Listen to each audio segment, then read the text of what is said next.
સુરેન્દ્રનગર બાકાસ્થળી ખાતે જગતજનની જગદંબા સ્વરૂપ સતીમાના સાનિધ્યમાં એક ધાર્મિક કાર્યક્રમનું આયોજન કરવામાં આવ્યું। બગસરિયા દવે પરિવાર દ્વારા સ્નેહ મિલન સાથે નવચંડી યજ્ઞનું આયોજન કરવામાં આવ્યું હતું। આ આયોજન ગત તારીખ 7 જાન્યુઆરીના રોજ કરવામાં આવ્યું હતું, જેમાં મોટી સંખ્યામાં જ્ઞાતિ સમાજના અગ્રણીઓ ઉપસ્થિત રહ્યા હતા।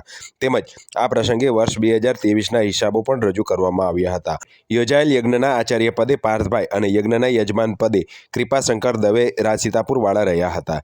યોજાયેલ આ કાર્યક્રમમાં સુરેન્દ્રનગર તેમજ અન્ય શહેરોમાંથી જ્ઞાતિ સમાજના સભ્યો પણ ઉપસ્થિત જોવા મળ્યા હતા। યોજાયેલ આ આયોજનને સફળ બનાવવા કારોબારી સભ્યો તેમજ બગસરિયા દવે બાકાસ્થળી સતીમા મંદિર સેવા સમિતિએ જહેમત ઉઠાવી હતી।